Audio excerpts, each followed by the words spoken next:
에베소서 1장 3절부터 6절까지의 말씀, 이 말씀을 가지고 만물을 다스리는 권세의 회복이라는 제목으로 말씀을 전합니다. 다 찾으셨으면은 우리 한 절씩 교독합니다. 찬송하리로다. 하나님 곧 우리 주 예수 그리스도의 아버지께서 그리스도 안에서 하늘에 속한 모든 신령한 복을 우리에게 주시되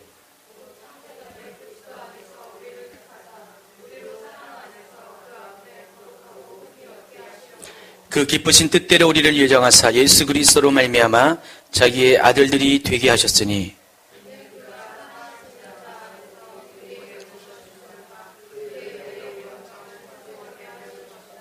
다시 한번요. 5절, 6절. 그 기쁘신 뜻대로 우리를 예정하사 예수 그리스도로 말미암아 자기의 아들들이 되게 하셨으니 이는 그가 사랑하는 자 안에서 우리에게 거둬주시는 바 그의 은혜의 영광을 찬송하게 하려는 것이라. 아멘.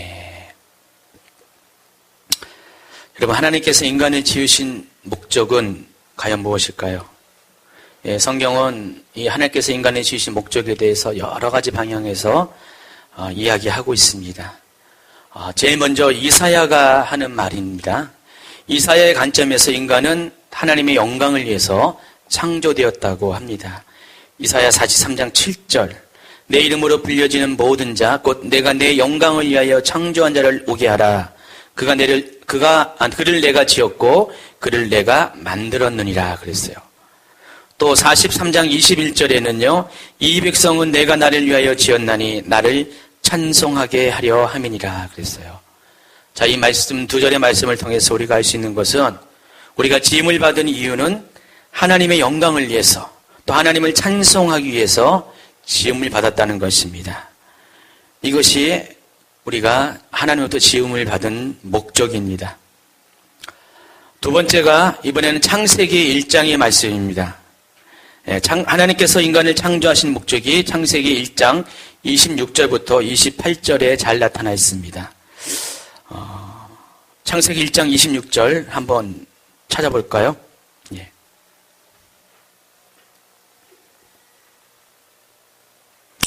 창세기 1장 26절, 27, 28절입니다. 같이 읽도록 하겠습니다. 하나님이 이르시되 우리의 형상을 따라 우리의 모양대로 우리가 사람을 만들고 그들로 바다의 물고기와 하늘의 새와 가축과 온 땅과 땅에 기는 모든 것을 다스리게 하자 하시고 하나님이 자기 형상 곧 하나님의 형상대로 사람을 창조하시되 남자와 여자를 창조하시고 하나님이 그들에게 복을 주시며 하나님이 그들에게 이르시되 생육하고 번성하여 땅에 충만하라 땅을 정복하라 바다의 물고기와 하늘의 새와 땅에 움직이는 모든 생물을 다스리라 하시니라 그랬어요. 창세기 1장에서 나타난 하나님께서 인간을 창조하신 목적에 대해서 우리가 이것을 알기 위해서는 26절과 28절에 언급된 다스리라라는 단어에 주목을 해야 됩니다. 26절에 보니까 모든 것을 다스리게 하자 하시고 또 28절에도 모든 생물을 다스리라 하시니라 그랬어요. 하나님께서 인간을 지으시고 인간을 지으신 다음에 하신 일들이 인간으로 하여금 하나님이 주신 모든 것들, 만물들을 다스리게 하는 것, 바로 이것이 하나님이 인간을 지으신 목적이라는 것입니다. 그의 여러 가지 표현에 의해서 하나님이 인간을 지으신 그런 이유, 목적에 대해서 우리가 이야기할 수 있지만은 대략 이사야에서 말씀하신 것대로 하나님의 영광을 위해서 하나님을 찬송하기 위해서 하나님께서 인간을 지으셨고 또 창세기 1장에 있는 것처럼 하나님께서는 인간으로 하여금 하나님 지으신 모든 것들을 다스리게 하시기 위해서 인간을 지으셨다는 것입니다. 또 한 가지 찾아볼 것은 창세기가 첫 번째 책이죠. 성경의 마지막 책은 요한계시록입니다. 창세기가 인류의 시작을 이야기한 책이라면은 요한계시록은 인류의 마지막을 기록했습니다. 근데 이 계시록 2장 26절에 보면은 이런 말씀이 있습니다. 이기는 자와 끝까지 내 일을 지키는 그에게 만국을 다스리는 권세를 주리니 그랬어요. 창세기 1장에서도 그랬고 또 계시록에도 그랬고 하나님께서 마찬가지로 우리에게 허락하신 것은 만국을 다스리는 권세를 주셨다는 것입니다. 그렇기 때문에 이 만물을 다스린다는 것, 만국을 다스린다는 것, 이런 권세들은 바로 하나님께서 인간을 지으신 목적입니다. 여러분 이 땅에 왜 왔습니까? 물론 하나님께 영광을 돌리기에 하나님의 찬송이 되게 하기 위해서 이 땅에 왔지만은 또 한 가지 여러분이 주목해야 될 것은 바로 여러분이 이 땅을 다스리기 위해서 이 땅에 왔다는 것을 여러분이 기억하시기 바랍니다. 왜 그랬습니까? 인간은 하나님의 형상을 따라 하나님의 형상대로 지으심을 받았기 때문이에요. 그래서 에베소서 1장 3절 오늘 본문 말씀을 이것을 가리켜서 하늘에 속한 신령한 복이라고 말씀을 합니다. 다시 한번 읽어드리겠습니다. 찬송하리로다 하나님 곧 우리 주 예수 그리스도의 아버지께서 그리스도 안에서 하늘에 속한 모든 신령한 복을 우리에게 주셨다 그랬어요. 또한 에베소 1장 5절은 이 하늘에 속한 신령한 복이 구체적으로 무엇인지를 우리에게 알려줍니다. 그것은 예수 그리스도를 말미암아 우리 모두가 하나님의 아들들이 된 것이에요. 하나님께서 창세전부터 예정하신 신령한 복이라는 것이 뭐냐? 5절에 말씀하신 것은 예수 그리스도로 말미암아 자기의 아들들이 되게 하는 것. 이것이 우리가 하나님께서 창세전부터 우리를 위해서 예비하신 복이라는 것입니다. 여러분 하나님의 아들들이라는 의미가 어떻게 다가올지 모르지만은 제가 이 하나님의 아들들에 대해서 그 의미가 무엇인지를 잠시 설명하겠습니다. 여러분 보통 성경에서 하나님의 아들이라고 단수로 말할 때는 그것은 예수님을 직접적으로 가리키는 것이에요. 여러분 성경을 잘 찾아보시면은요, 예수님에 대해서 하나님의 아들이라고 언급한 예가 굉장히 많이 발견됩니다.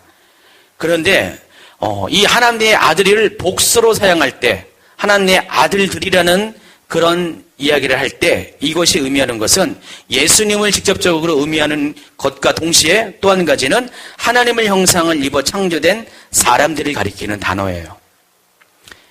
그래서 이 창세기나 또 로마서에는 이 하나님의 아들들이라는 단어들이 언급이 되어 있어요. 창세기 6장 2절에는 이렇게 나와 있습니다. 하나님의 아들들이 사람의 딸들의 아름다움을 보고 자기들이 좋아하는 모든 여자를 아내로 삼았다 그랬어요. 그리고 로마서 8장 19절에도 피조물이 고대하는 바는 하나님의 아들들이 나타나는 것이라 그랬어요. 그래서 하나님의 아들과 단수로 쓰인 하나님의 아들과 복수로 쓰인 하나님의 아들들은 구분이 되는 것이에요. 다시 설명하면은 하나님의 아들이라고 할 때는 이것은 예수님을 가리키는 것이고요. 하나님의 아들들이라고 할 때는 예수 그리스도로 말미암아 하나님의 자녀들이 된 사람들을 말하는 것입니다. 바로 저와 여러분이라는 것입니다. 보통 우리가 하나님께서 예수님을 통해서 우리에게 준 선물을 가리켜서 은혜로 말미암은 구원이라 그래요. 하나님께서 우리에게 선물을 주셨잖아요. 값없이 주셨잖아요. 바로 그것이 구원이에요. 우리가 구원을 받은 것이 하나님의 선물이라는 것입니다. 그런데 이것이 전부가 아니라는 사실이에요. 많은 사람들이 이 구원에 대해서 감사하고 감격하고 또 구원의 은혜 가운데 살고 있지만은, 그러나 하나님께서 우리에게 주신 것은 이 구원에 머무는 것이 아니라는 것입니다. 구원이 전부가 아니라는 것입니다. 우리가 좀 더 눈을 들어서 보게 된다면은 하나님이 궁극적으로 우리에게 원하시는 것은 이 구원은 무엇을 전제로 하는 것인가? 바로 우리가 하나님의 아들들이 되는 그것을 전제로 하는 것이에요. 하나님께서는 우리가 하나님의 아들들이 되게 하기 위해서 은혜로 말미암아 우리를 구원하신 것이에요. 그러니까 우리가 구원받은 것이 종착점이 아니라는 것입니다. 출발이라는 것이에요. 근데 많은 분들이 이 구원에 만족하는 삶을 사는 사람들이 많이 있어요. 내가 하나님한테 구원받았다, 나는 천국 간다는 이 사실 하나에 만족하며 그냥 그것만을 갖고 살아가는 분들이 굉장히 많이 있다는 것입니다. 그러나 하나님이 궁극적으로 원하는 것은 그것이 아니에요. 하나님은 우리들이 하나님의 아들들이 되기를 원하셨어요. 이것이 창세전에 오늘 에베소서 말씀에는 우리를 예정하사 우리에게 복 주시기로 약속한 것이라는 것입니다. 그때 우리가 하나님의 아들들이라는 그 의미가 무엇인지를 좀 알아야 된다는 것입니다. 하나님의 아들들이라는 것은 이 말 속에는 하나님의 아들이 갖는 위치와 권세가 있음을 여러분이 아셔야 됩니다. 이미 설명한 바와 같이 하나님이 우리를 지으신 목적이 뭡니까? 하나님의 아들들입니다. 그래서 우리가 하나님의 아들들이 되어서 하나님의 아들들이 갖는 권세를 갖는 것, 이것을 누리는 것이 바로 우리가 하나님의 자녀로서 짐을 받은 목적에 부합하는 것입니다. 만약에 하나님이 우리를 그렇게 지었음에도 불구하고 우리의 삶 가운데 하나님의 아들들로서의 권세가 나타나지 않는다면은 우리는 하나님이 지으신 목적대로 살아가는 것이 아니라는 것입니다. 우리는 정말로 하나님이 우리로 하여금 하나님의 영광을 돌리게 하고 하나님께 찬송이 되게 하는 그러한 삶을 살지 못한다는 것입니다. 그래서 우리가 하나님의 아들이 갖는 권세에 대해서 우리가 좀 알아야 돼요. 첫 번째는 아까 이사야 말씀처럼 하나님의 영광의 찬송이 되는 것이라고 했어요. 오늘 이 말씀이 에베소 1장 6절에도 계속적으로 반복됩니다. 이는 그의 사랑하는 자 안에서 우리에게 거저 주시는 바 그의 은혜의 영광을 찬송하게 하려는 것이라. 아까 이사야 43장에 말씀하신 것처럼 하나님께서 우리에게 자기의 아들들이 되게 하신 목적이 뭐라고요? 그의 은혜의 영광을 찬송하게 하려는 것. 이것이 또 창조의 목적과 동시에 하나님의 아들로서의 권세와 권위라는 것입니다. 계속해서 12절은 이렇게 말합니다. 이는 우리가 그리스도 안에서 전부터 바라던 것이라고 그랬어요. 그것이 뭐냐? 그의 영광의 찬송이 되게 하는 것. 이것이 전부터 그리스도 안에서 우리가 바라던 것이라는 것입니다. 그러니까 우리의 삶의 목적이 바로 그거예요. 우리가 오래전부터 하나님의 영광의 찬송이 되게 하는 것, 이것이 우리가 바라는 것입니다. 또 이것이 창조의 목적과도 부합하다는 것입니다. 그런데 우리가 하나님의 영광의 찬송이 되기 위해서는요, 전제가 있습니다. 그것이 뭐냐면은 우리도 하나님의 아들이신 예수 그리스도처럼 하나님의 아들들인 우리도 예수님처럼 존귀한 자가 되어야 된다는 것입니다. 여러분, 하나님이 왜 영광을 받아야 됩니까? 존귀하신 분이기 때문에 그래요.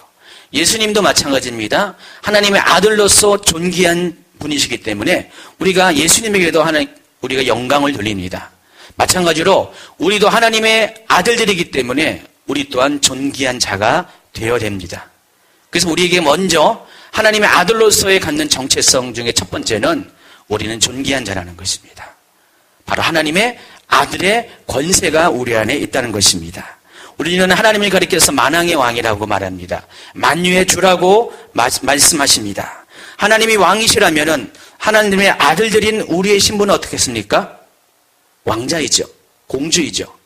그렇기 때문에 우리 또한 왕의 존귀함처럼 우리 또한 그런 존귀함을 받아야 된다는 것입니다. 하나님의 아들들이라는 의미는 바로 그러한 것들을 의미하는 것이에요. 바로 하나님의 아들로서 왕이신 하나님의 아들로서 그러한 권위와 존귀를 갖는 것이 바로 하나님의 아들로서 갖는 첫 번째 정체성이라는 것입니다. 하루는 예수님께서 가버나움에 계실 때 유대인 회당에서 더러운 귀신 들린 사람을 만납니다. 마가복음 1장 21절입니다. 그들이 가버나움에 들어가니라 예수께서 곧 안식일에 회당에 들어가 이르시니 마침 그들의 회당에 더러운 귀신 들린 사람이 있어 소리질러 이르되. 자, 여기 본문에 보면은 예수님께서 가버나움에 있는 유대인의 회당에 들어갔을 때 그곳에 마침 더러운 귀신 들린 사람이 있었는데 그가 예수님을 보자마자 소리 지른 것이 있어요. 24절에 이렇게 말합니다. 나사렛 예수여, 우리가 당신과 무슨 상관이 있나이까? 우리를 멸하러 왔나이까? 나는 당신이 누구인 줄 아노니 하나님의 거룩한 자니라 그랬어요. 자, 예수님이 사람들이 마가복음 1장에 보면 아직 예수님의 그런 활동의 초기 시기였어요.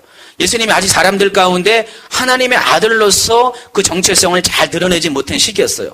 그런데 가버나움에서 회당 가운데 어느 귀신 들린 사람을 만났을 때 그 귀신 들린 사람이 예수님을 보자마자 한 것이 바로 이 말이었어요.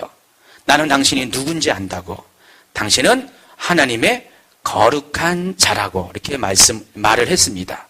이와 같이 귀신도 귀신같이 예수님이 누구인지를 알았어요. 예수님이 바로 존귀한 분, 하나님의 아들이라는 것을 알았다는 것입니다. 근데 우리 또한 마찬가지예요. 우리가 하나님의 아들들이라면은 귀신조차도 우리가 누구인지를 알아야 돼요. 귀신조차도. 사람은 물론이거니와 귀신조차도 우리가 누구인지를 알아야 된다는 것입니다. 그러니까 우리가 그러한 인정을 받아야 된다는 것입니다. 그러니까 하나님의 아들들로서의 우리들의 모습은 바로 이런 것이에요. 그러니까 귀신도 알고 모든 사람도 인정할 정도로 우리 속에는 존귀함이 나타나야 되고 그것들이 인정을 받아야 된다는 것입니다. 이것이 먼저 우리가 하나님의 아들들로서 우리가 회복해야 될 하나님의 아들들의 정체성입니다. 모든 피조물이 두려워하고 존귀히 여기는 권위, 그것은 하나님의 아들인 예수님이 가는 권위임과 동시에 하나님의 아들들인 우리 믿는 자들이 갖는 권위이기도 한다는 것입니다. 두 번째가 하나님의 아들이 갖는 두 번째 권세는 만물을 복종하게 하는 것이에요. 에베소서 1장 21절 22절을 보면은 모든 통치와 권세와 능력과 주권과 이 세상뿐 아니라 오는 세상에 일컫는 모든 이름 위에 뛰어나게 하시고 또 만물을 그의 발 아래 복종하게 하시고 그를 만물 위에 교회의 머리로 삼으셨다 그랬어요. 하나님께서 예수님을 이같이 하셨다는 것이에요. 모든 통치와 권세와 능력과 주권과 이 세상뿐만 아니라 오는 세상에 일컫는 모든 이름 위에 뛰어나게 하시고 만물을 그의 발 아래 복종하게 하신 것, 이것이 예수님에게 주신 권세라는 것입니다. 하나님의 아들로서의 권세라는 것입니다. 그런데 23절에 보면은 이 21절과 22절과 관련해서 우리 또한 예수님이 갖는 권위와 권세를 같이 나누어 갖는다는 것을 알게 해줍니다. 교회는 그의 몸이니 만물 안에서 만물을 충만케 하시는 이의 충만함이라 그랬어요. 교회는 바로 우리 성도들 여러분 자신이 가리킵니다. 여러분 자신들은 누구라고요? 예수님을 머리로 하는 교회의 지체라는 것이에요. 그렇기 때문에 예수님과 우리는 한 몸이에요. 머리이신 예수님과 각 지체인 우리는 한 육체라는 것입니다. 그렇기 때문에 예수님이 머리로서 존귀함을 받는다면은 우리 또한 존귀함을 받는다는 것이에요. 예수님이 머리로서 모든 통치와 권세와 능력과 주권과 모든 이름에 뛰어나신다면은 우리 또한 그렇다는 것입니다. 예수님의 발 앞에 모든 만물이 복종하게 되는 것처럼 우리도 예수님과 한 몸이기 때문에 우리 앞에도 모든 만물이 복종하게 된다는 것입니다. 그러므로 하나님의 아들들이라는 것은 이와 같이 만물을 복종케 하는 권세를 가진 사람들이라는 것입니다. 요한복음 1장 12절에는요. 영접하는 자 곧 그 이름이 믿는 자들에게는 하나님의 자녀가 되는 권세를 주셨다 그랬어요. 우리가 예수님의 이름을 믿었을 때, 영접했을 때, 예수님을 주로 고백할 때 제일 먼저 하나님이 우리에게 허락하신 것은 우리의 신분을 바꿔주시는 것인데 바로 하나님의 자녀가 되게 했어요. 근데 하나님의 자녀가 된 것을 끝나는 것이 아니라 하나님의 자녀가 갖는 권세도 허락했다는 것입니다.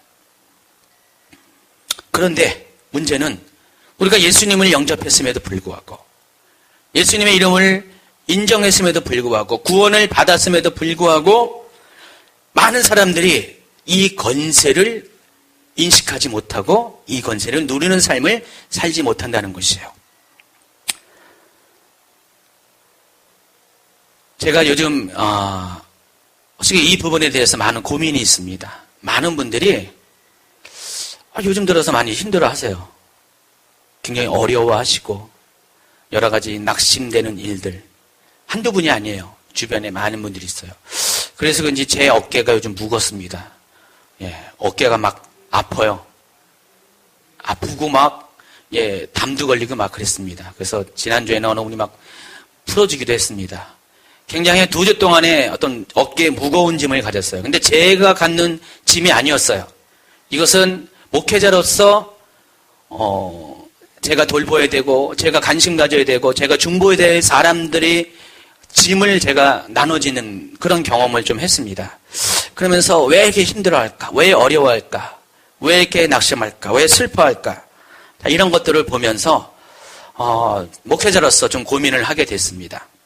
그런데 이 고민을 통해서 제가 깨닫게 되고 알게 된 것은 우리가 정말로 하나님의 아들들로서의 권세를 우리가 누리지 못하기 때문에 바로 이러한 일들이 일어난다는 것들을 깨닫게 되었어요.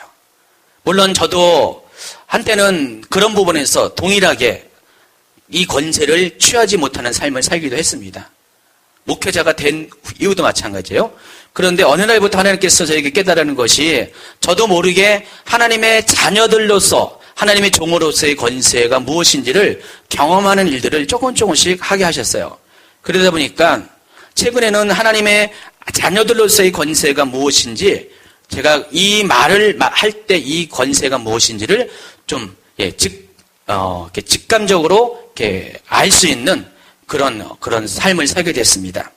그래서 제가 오늘 이 말씀을 전하면서 제가 바라는 것은 여러분도 동일하게 예수님께서 하나님의 아들로서의 권세를 가진 것처럼 또 제가 예수님이 하나님의 아들로서의 가진 권세를 하나님의 아들들 중에 하나로서 권세를 가진 것처럼 여러분도 그것들을 가지시고 여러분의 삶의 모든 그런 힘든 것들, 낙심된 것들, 어려운 것들을 회복하는 그런 기회를 갖기를 그래 간절히 바랍니다.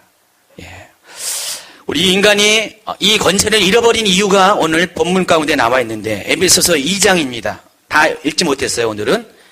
2장 1절에는 우리가 이 권세를 잃어버린 원인에 대해서 이렇게 말합니다.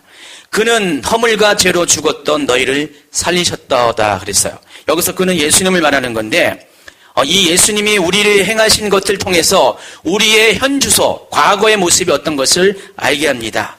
첫 번째, 우리의 모습, 우리가 하나님의 권세를 잃어버린 이유가 뭡니까? 허물과 죄로 죽었기 때문에 그래요. 우리가 하나님의 자녀들의 권세를 잃어버린 첫 번째 이유가 그거예요. 죄라는 것이 하나님의 자녀로서의 우리의 권세를 잃어버리게 했어요. 여러분 동의하십니까? 또 여기는 허물이라고 했어요. 죄와 허물은 과연 뭘 말하는 겁니까? 이 죄는 우리의 원죄를 말해요. 오리지널 신을 말해요. 이 허물이라는 것은 그 이후에 지은 자범죄, 고범죄를 말하는 것입니다.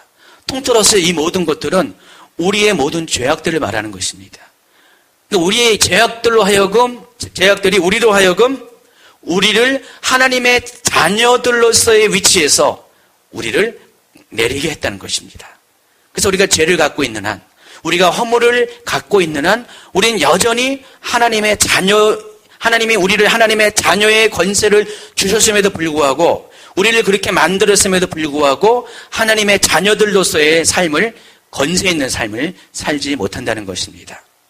두 번째가, 그때 너희는 그 가운데서 행하여 2절입니다. 이 세상 풍조를 따르고 공중의 권세 잡은 자를 따랐으니 곧 지금 불순종의 아들 가운데 역사하는 영이라.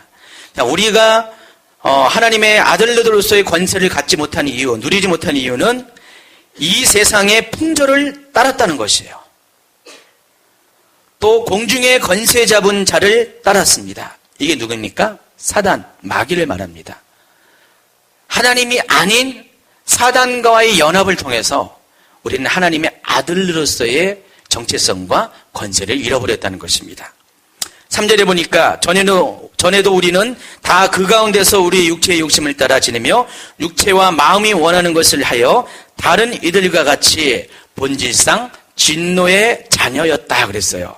그래서 이 결과 우리의 모습이 원래는 하나님의 아들들이었다가 죄와 허물을 가진 또 마귀와 연합한 우리의 모습은 진노의 자녀가 되었다는 것입니다. 자, 우리가 하나님의 권세를 잃어버린 것, 자녀의 권세를 잃어버린 것은 바로 이러한 이유 때문에 그래요.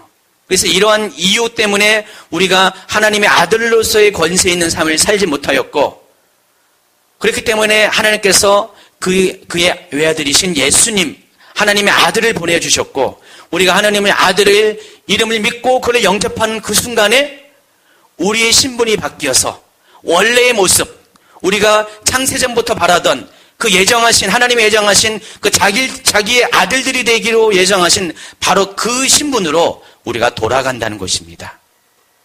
그래서 우리가 예수님을 믿었을 때 우리가 예수님 안에서 누려야 될 것들이 우리가 이 정체성을 찾는 것이에요. 바로 내가 하나님의 자녀가 되었다, 하나님의 아들들이 되었다. 또 하나님의 아들 속에는 이러한 권세들이 있다는 것들을 우리가 생각을 해야 된다는 것입니다. 그런데 많은 사람들이 그럼에도 불구하고 고민을 해요. 특별히 크리스찬들 중에서도 많은 고민이 있습니다. 내가 주님을 영접하고 하나님 은혜 안에 들어섰음에도 불구하고 왜 여전히 인생의 고난과 연단은 끝이 나지 않는 것일까? 이런 고민을 한다는 것입니다. 물론 때때로 하나님께서 우리에게 이런 것들을 허락할 수가 있어요. 하나님의 계획을 이루기 위해서 이런 것들을 어느 정도 허락합니다. 그래서 우리로 하여금 환난을 통해서 인내를 갖게 하고, 인내를 통해서 연단을 갖게 하고, 연단을 통해서 소망을 이루게 하시는 것이 하나님의 부분적인 뜻입니다. 그런데 조금 다른 각도에서 본다면은 하나님의 은혜 안에 있는 우리의 인생 가운데 여전히 계속되는 고난이 있는 이유가 뭐냐면은 우리의 믿음의 수준이 아직 하나님의 아들의 권세를 사용하는 단계에 이르지 못했기 때문에 그래요. 그러니까 이미 우리는 하나님의 아들이라는 정체성이 있어요.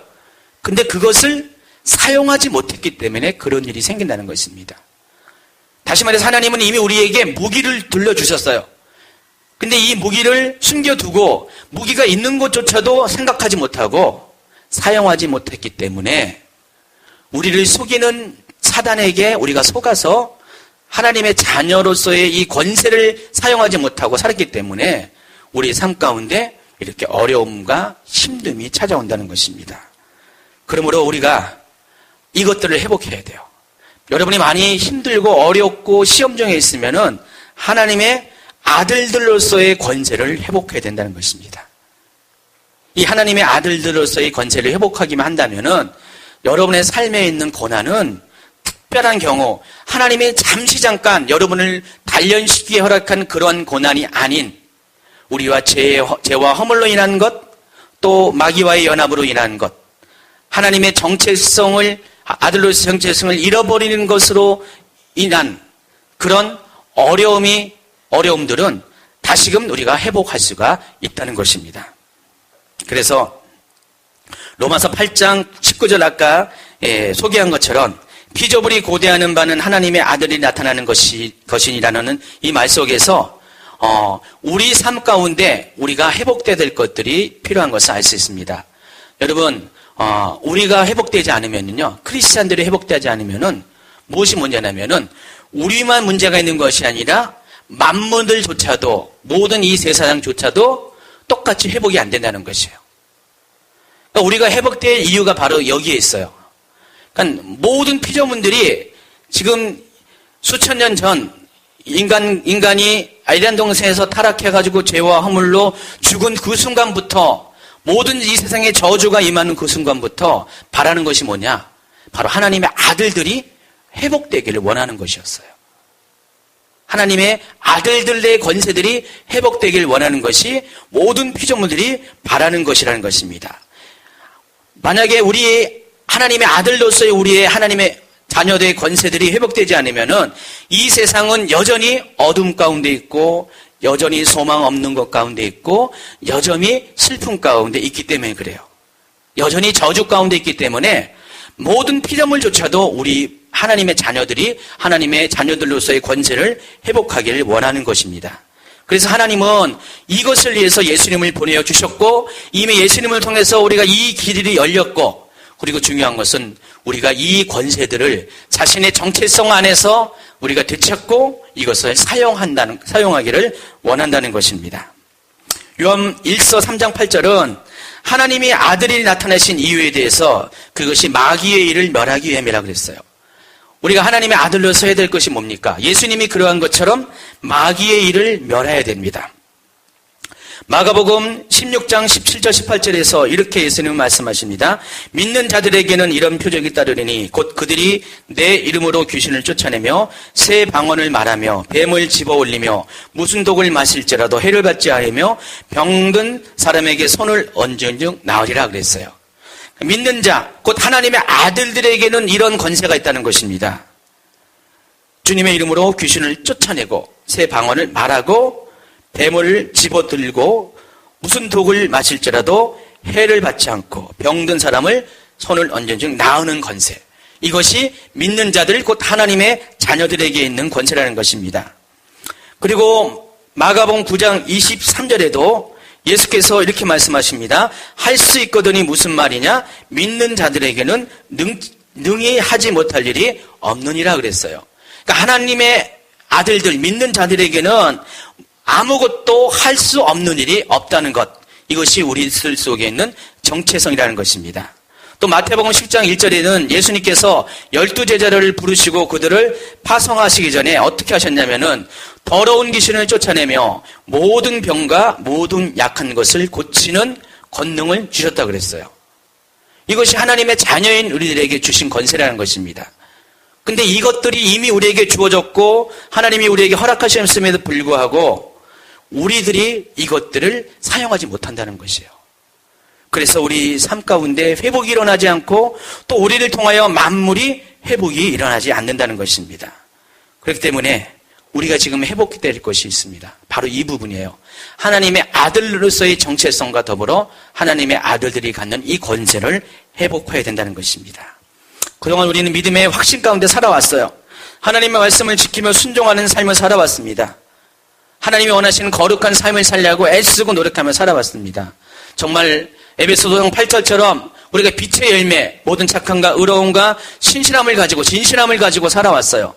그런데 그럼에도 불구하고 우리가 이 권세를 사용하지 않는다면은, 이 무기를 사용하지 않는다면은 우리는 물론이거니와 우리를 기다리고 우리를 바라고 우리를 기대는 모든 만물들에게 정말 하나님 나라의 회복을 우리에게 허락할 수 없다는 것입니다. 그렇기 때문에 우리가 이것을 회복해야 됩니다. 제가 몇 주간에 제 나름대로는 이런 것들을 좀 회복하는 기간을 가진 것 같아요. 여러분들이 어려웠지만은 저는 반대였어요. 예, 저는 반대였어요. 이런 것들을 회복하는 것들을 좀 경험했어요. 우리 교회 가운데 여러 가지 일들이 많이 있었습니다. 2주간 특별히 치유의 그런 치유 집회를 했고요. 많은 사람들이 치유를 경험했고요. 또 제 삶 가운데 돌파가 하나 일어난 게 있었어요. 이게 뭐냐면은 재정적인 돌파가 일어났어요. 하나님께서 그동안 여러 면에서 저에게 공급하시고 함께 하시고 채워주시고 또 하나님의 종으로서 자녀로서의 섭섭하지 아니한 것들을 행하셨어요. 그런데 만족하는 수준은 아니었어요. 늘 언제나 애달픔이 있었고 부족함이 있었어요. 늘 언제나 조바심이 있었어요.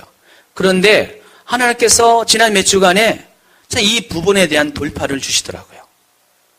특별히 이번 선교에 관련돼서 하나님께서 그것들을 강하게 부어주셨어요. 예. 제가 그것들을 그렇게 경험하니까 옆에 계신 어느 집사님이 똑같이 그 얘기 하시더라고요. 정말 목사님한테 이번에 그런 돌파하는 하나님이 시즌을 주신 것 같다고. 그분이 봤기 때문에 그랬죠.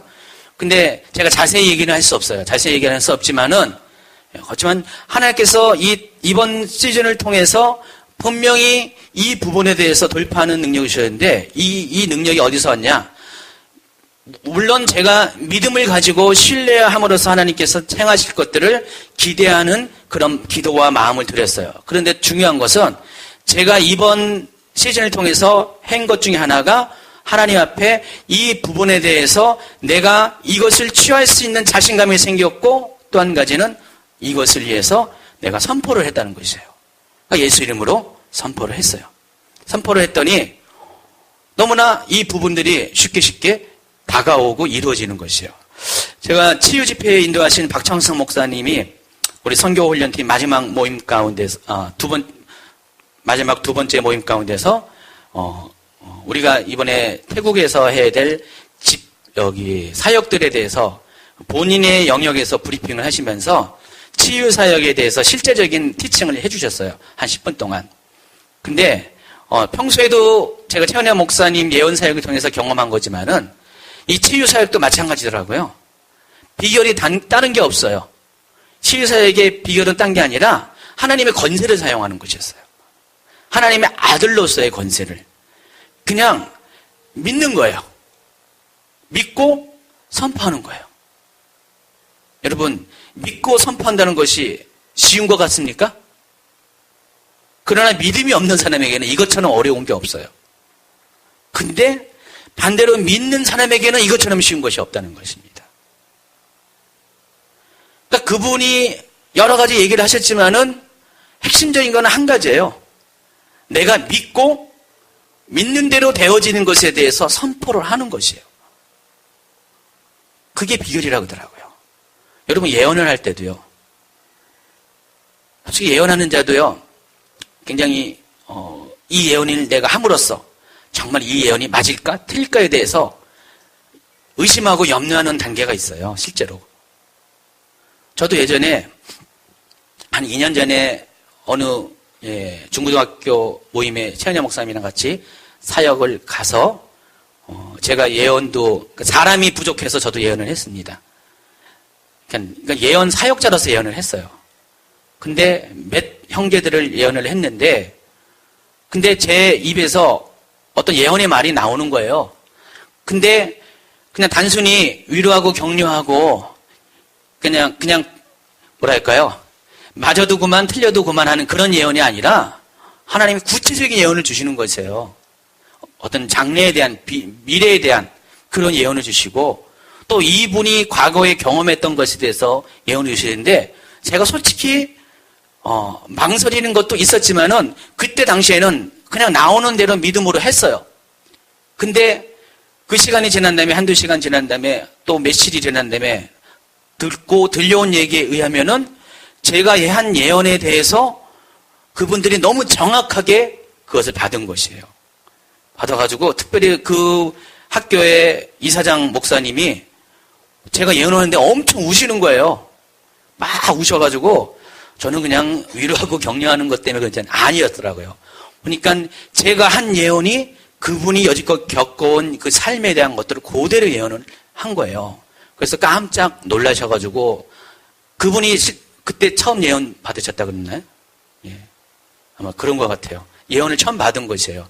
그러니까 어떤 이렇게 잘 훈련된 전문적인 사역자가 아닌 약간 좀 아직 아닌 저한테 예언의 영이 임한 정도인 저한테 예언을 받았는데 정말 정확한 예언을 이렇게 받으신 것 같아요. 그래서 그분이 막 울었어요. 한 10분 넘게 예언하는데 그냥 계속 통성하면서 꺽꺽꺽하면서 계속 우시더라고요. 근데 나중에 알고 보니까 정말 정확한 예언을 한 거예요. 근데 이 예언이라는 것도 마찬가지라는 거예요. 그냥 내가 망설이고 이것을 정말 하나님의 말씀일까라는 것을 의심하고 하면은 이 예언이 말할 수도 없거니와 이 예언이 풀어져 나올 수도 없다는 것입니다. 그런데 그때 당시 필요한 것이 믿음이었어요. 하나님이 어찌했든 간에 내가 내 입술을 통해서 지금 사용하는 그 순간에 믿는 그 믿음, 단순한 믿음이 정말로 하나님의 뜻을 정확하게 선포하게 했다는 것입니다. 모든 것이 그래요. 우리가 행하는 모든 영적인 사역의 원리들은 다 그거예요. 가장 단순한 믿음인데 이 믿음을 갖는다는 것이 너무 단순한 얘기지만은 그러나 우리가 이것들의 이 단순한 믿음을 갖기 위해서는 과연 내가 누구인지인가에 대한 내가 정말 하나님의 아들들이라는 것, 그 정체성, 내게 정말 하나님의 아들들로서의 권세를 가지고 있다는 것에 대한 분명한 확신이 없으면은 절대로 사용하지 못한다는 것입니다. 종이 한 장의 차이인데 실은 일의 결과는 엄청나게 다르다는 것이죠. 여러분 분명히 아셔야 돼요. 여러분의 믿음이 어쩌면 우리들 중에 어떤 분들은 90%까지 올라온 분이 있어요. 믿음의 확신이. 어떤 분은 98%, 어떤 분은 99%까지 올라왔는데 중요한 것은 1%가 없으면은요, 그 권세가 사용될 수가 없다는 것이에요. 100%가 되어질 때 그 권세는 능력이 되는 것이에요. 근데 우리가 이것을 못해요. 1%가 부족하면은 예언을 못해요. 1%가 부족하면은 치유를 선포하지 못한다는 것입니다. 근데 그 1% 때문에 우리가 하나님께서 우리에게 허락하신 그 하나님의 아들들로서의 가지는 그 수많은 복을 놓치고 사는 사람들이 많이 있다는 것입니다. 힘들고 어렵습니까? 지쳤습니까? 낙심합니까? 앞이 보이지 않습니까? 내가 이게 뭡니까? 하면서 여러분 자신의 심한 열등감이 생깁니까? 그는 여러분 스스로 본질상 진노의 자녀라는 것을 인정하는 것에 불과한 것이에요. 아닙니다. 여러분은 하나님의 아들들이에요. 이것은 창세전부터 하나님께서 예정하신 것이고 잠시 우리의 연약함과 실수 때문에 죄와 허물 때문에 이것들이 뒤로 지쳐진 것 같지만은 하나님은 곧바로 예수님을 통해서 이것들을 회복시켜 줬어요. 근데 예수님이 회복시켜 줬음에도 불구하고 우리가 이 권세를 누리지 못하는 것뿐이라는 것입니다. 믿음이 없기 때문에 그래요.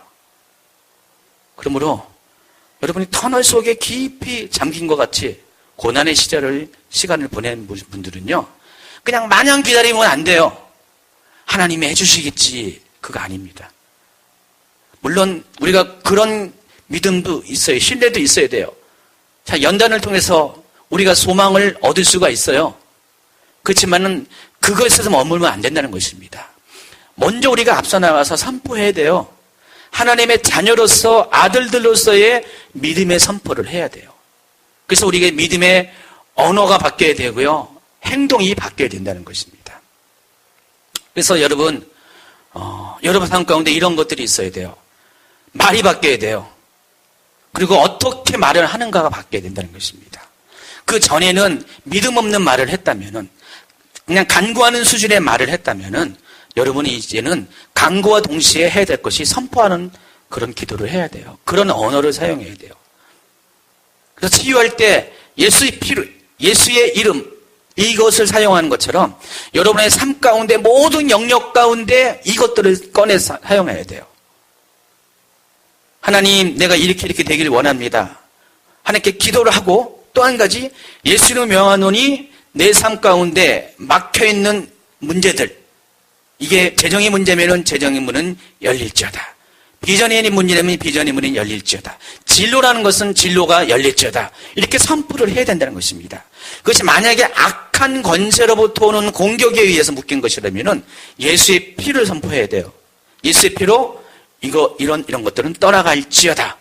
여러분 이렇게 하시라는 것입니다. 단순히 치유의 과정 속에서만 이런 용어들이 사용하는 것이 아닙니다. 여러분의 삶의 모든 영역 가운데 이런 언어들이 사용이 된다는 것입니다. 두 번째가 여러분이 이것을 사용했다면은, 말을 했다면은 행동으로 걸음을 걸어야 돼요. 여러분이 선포를 했다면은 믿는 그대로 여러분이 움직여야 돼요. 근데 이것도 99%까지만 왔는데 1%가 부족해서 못 되는 경우가 대부분이라는 것이에요. 목사님이 그 사람들을 치유한 다음에 수칙 중에 하나가 3번을 뛰게 하래요. 저는 모든 사람한테 3번을 하나님 감사합니다 하면서 뛰게 하라는 것이 처음에는 약간 모든 사람에게 적용되니까 그래 보였는데 이유가 있어요. 이 행동을 통해서 자신의 믿음이, 제가 믿고 있는 것이 정말 믿음대로 되어진다는 것들을 행동으로 보이는 것이에요. 어떤 사람은 뛰기 전에 이미 치유가 일어나는 사람도 있어요. 그러나 어떤 사람은 뛰는 과정 속에서 치유가 진행되는 경우도 있다는 것입니다. 이분이 이런 20년 동안의 치유 사역을 하면서 얻은 노하우예요. 믿음의 법칙, 방식이라는 것입니다. 그걸 보면서 우리의 삶에도 동일하게 적용할 수가 있다는 것이에요. 여러분이 믿고 선포했잖아요. 움직여야 되는 거예요. 여러분, 여기 사도 바울도 디모데에게 배우고 확신한 일에 거하라 그랬어요. 그러니까 내가 배우고 확신했다면은 그것에 대하여서 내가 믿음의 행동을 해야 된다는 것입니다. 내가 믿었습니다. 말로 선포했습니다. 그런데 내 발은 움직이지 않아요. 그건 믿음의 행동이 아니라는 것이에요. 하나님이 이미 다 준비했는데, 하나님이 이미 나에게 무기를 다 장착시켰는데 이것을 꺼내들지 못한다는 것입니다. 그렇기 때문에 여러분이 믿었고 선포했다면 움직이셔야 된다는 것입니다. 그것이 무엇이든지 상관없어요. 제가 이번에 선교를 가면서 10명이 가는데 저희를 포함해서 한 절반 정도가 재정이 없었어요. 아니, 처음부터 없었어요. 처음부터 없었는데 2번 정도는 처음부터 없었기 때문에 못 가겠다고 처음부터 그랬어요. 근데 아니라고, 가라고. 근데 또 다른 분은 중간에 재정이 공급이 안 된 거예요. 못 가겠다고 또 그랬어요. 근데 가라고 그랬어요. 가라고 한 이유가 뭐냐? 저도 없었거든요. 저도 한 푼이 없었는데 하나님께서 저에게 공급해 줄 것을 믿었기 때문에 그랬거든요. 마지막 날 항공료를 지불하는 그 순간까지 여전히 5명이 돈이 없었어요. 돈이 없는데 하나님께서 놀랍게 채워주셨어요. 놀랍게 채워주셨는데, 제가 이제 개인적인 그런 프라이버시 이런 것 때문에 자세한 얘기를 못 하겠어요. 자세한 얘기 못 하겠는데, 어쨌든 간에 하나님께서 정말 초자연적으로 해주셨어요. 근데 참 재미있는 게 하나가 있는데, 저희 같은 경우는 어떻게 했냐. 다른 분들 거 먼저 다 채워주게 했고요. 다음 분은 다 채워주게 한 다음에 최종적으로 저희가 남았어요. 어느 분이 이제 저희를 위해서 이렇게 후원하겠다고 했는데, 그 부분에 대해서 아닙니다. 저희는 채워졌으니까 다른 분 좀 해주십시오라고 했는데, 실은 그렇게 말하는 순간에도 저희는 안 채워졌거든요. 근데 제가 왜 이렇게 그랬냐. 제가 2주 동안 가진 짐 중에 하나가 그런 짐이었거든요. 그래서, 하나님, 어차피 제가 못 가면은 안 되는 거 아닙니까? 그래서 제가 최종적으로 후방에 쓰겠습니다. 일종의 배수진을 친 거예요. 그리고 앞서 준비하지 못한 분들 먼저 채워달라고 이렇게 기도를 했거든요. 그랬더니 하나님께서 그렇게 하셨고, 또 그걸 돌렸습니다. 그리고 나서 저희 것을 했어요. 근데 저희가 없었어요. 이미 날짜는 지났고, 그 다음날 오전 가운데 해야 되는데 몇 시간 여유를 더 주셔가지고 그쪽에서 그랬는데, 하나님께서 그 일을 행할 때 우리에게 자주간 우리가 할 수 있는 차선의 것들에 대해서 먼저 생각나게 하셔가지고요. 한도가 얼마 남지 않은, 나중에 보니까 딱 그 비행기 티켓팅 할 수 있는 한도밖에 없더라고요. 그거하고 또 뭐 부대 비용을 사람들이 보내준 거 등등 합치니까 한 사람은 현금으로, 물론 저희 돈이 아닌데 현금으로 되고 한 사람은 카드로 되는 그런 상황이었어요. 근데 그냥 했어요. 그것에서. 왜냐면은 믿었기 때문에, 선포했기 때문에. 내가 그냥 하나님께서 지금 당장이라도 그것을 줘야지 내가 움직인다는 것, 그거는 굉장히 너무 낙관적이, 너무 이렇게 뭐랄까요, 샤해 보려고 하는, 어느 고고해 보려고 하는 그런 것이었어요. 그냥 내가 하나님께서 차선이라도 주신 것에 대해서 했어요. 그것도 믿음이니까요. 했고요. 그랬는데 하나님이 참 신기하게도 빚을 진 거잖아요. 빚을 진 건데도 그 행동을 하고 나서부터 하나님께서 재정을 공급해 주는 것이에요. 공급해 주시고, 또 앞서 저와 비슷하게 그렇게 하신 분이 한 분 계시는데 최종적으로는 그분까지 공급을 해 주시는 거였어요. 그래서 이번에 하나님께서 진짜 절반의 사람들을 다 항공료를 다 후원을 통해서 공급해 준 거예요. 깜짝 놀랐어요. 그냥 하나님께서, 제가 이런 표현했는데, 어떤 날은 자고 일어나니까 아침에 보니까 현금이 들어와 있는 거예요. 뭐 100만 원 들어와 있고 막 들어와 있는 거예요. 그래서 진짜 이 재정에 대해서 제가 그동안 많이 경험을 했지만은, 근데 이번 선교를 통해서 정말 믿음대로 움직이는 것에 대해서 하나님께서 뒤라도 다 채워준다는 것, 후에라도 다 채워지는 것에 대해서 정말로 체험을 했습니다. 그러면서 내가 믿음으로 앞서 발을 행한다는 것이 얼마나 중요한 것을 정말 뼈저리게 느꼈어요. 제가 이 얘기를 가지고 또 낮에 기도하러 오는 어느 집사님한테 자세히 못하고 잠깐 간증을 했어요. 간증했는데 그분 같은 경우는 어떻게 했냐. 목사님, 저도 가고 싶었는데요. 제 생각에 하나님께서 50%만 채워준다면은 가겠습니다 하고 그런 기도를 했대요. 근데 그 50%가 채워지지 않았대요.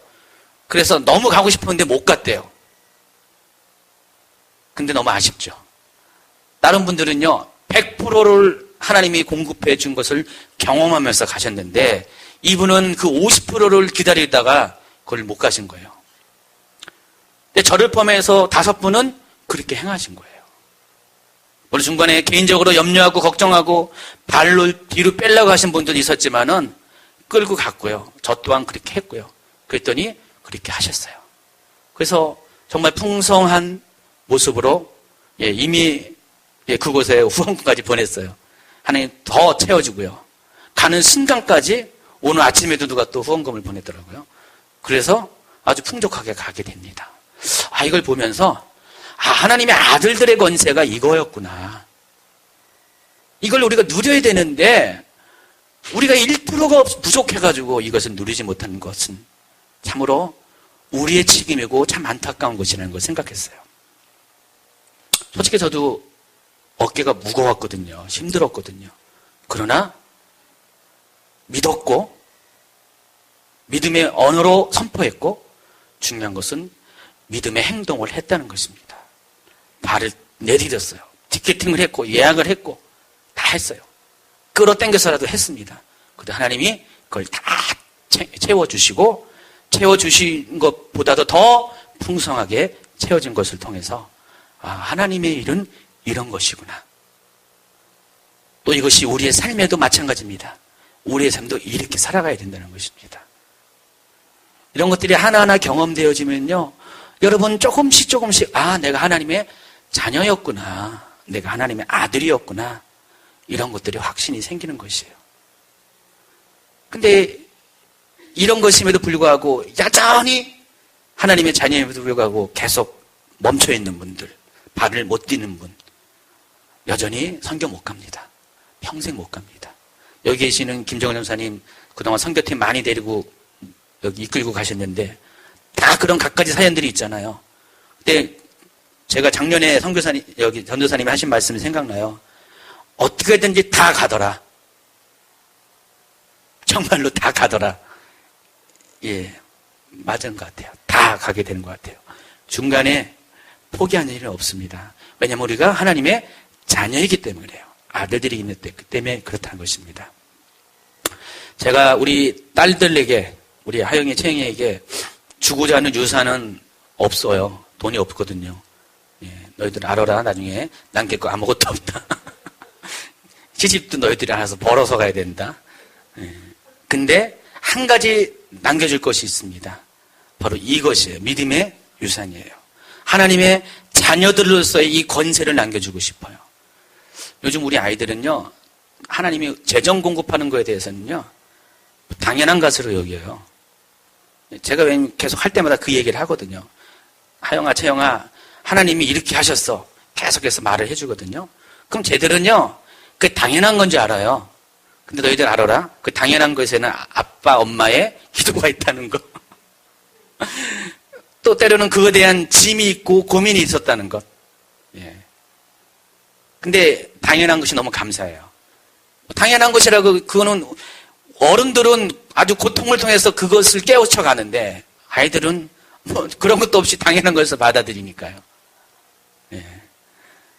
근데 이것이 우리 삶 가운데 정말로 당연한 것으로 받아들이게 되면요, 그때부터 우리는 하나님의 자녀들로서의 당연한 삶을 살게 된다는 것입니다.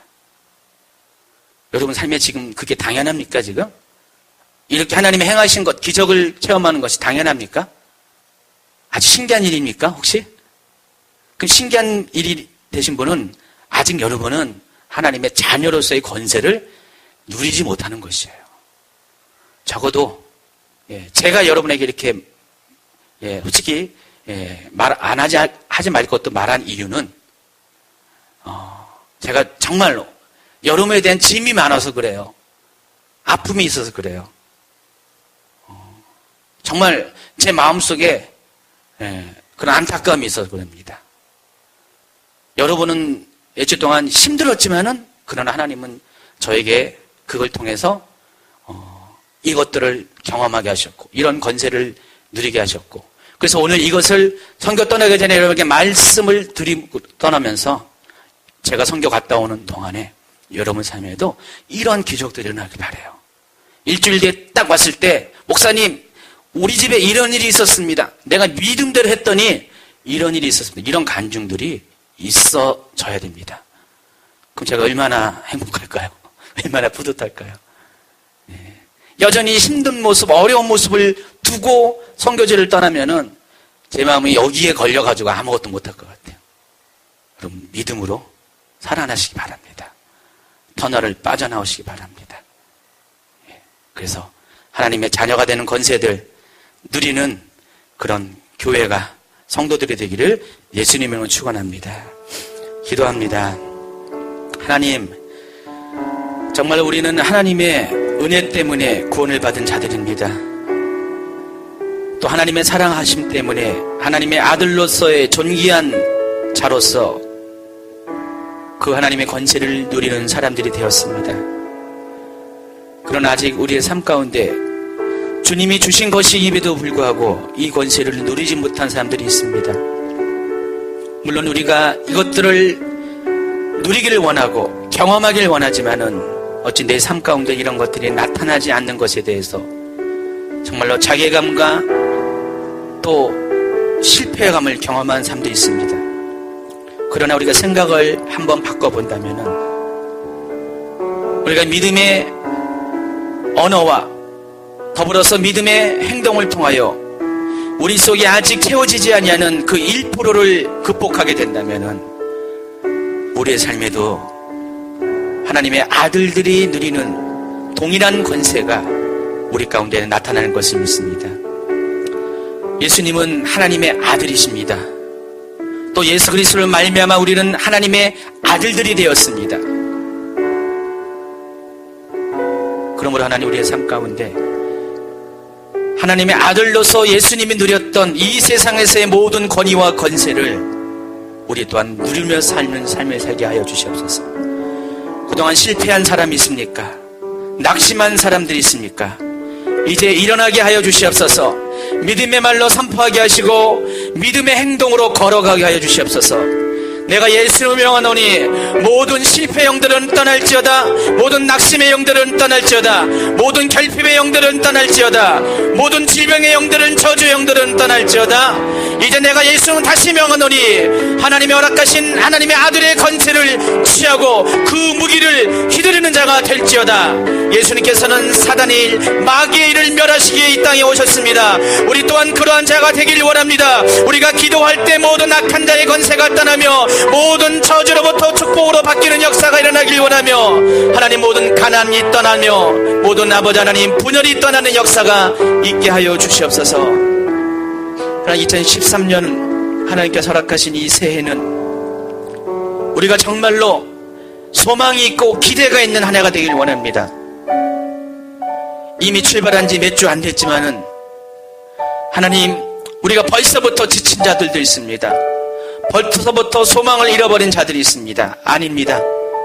하나님은 새해를 주실 때마다 우리에게 새로운 소망을 주셨습니다. 이제 내가 예수의 명하노니 잃어버렸던 모든 소망들 회복되는 역사가 있을지어다. 여러분이 아멘 했습니다. 아멘 했기 때문에 이제 그 아멘대로 움직이시기 바랍니다. 움직이는 것이 믿음입니다. 믿음대로 행하세요. 그래서 이 시간에 여러분 결단하고요. 여러분도 한번 이 시간에 선포하세요. 여러분이 이제 막혀있는 영역, 불신의 영역들, 해결되지 않은 영역들에 대해서 여러분의 예수 이름으로 이 시간에 선포하는 시간을 1, 2분 동안 갖도록 하겠습니다.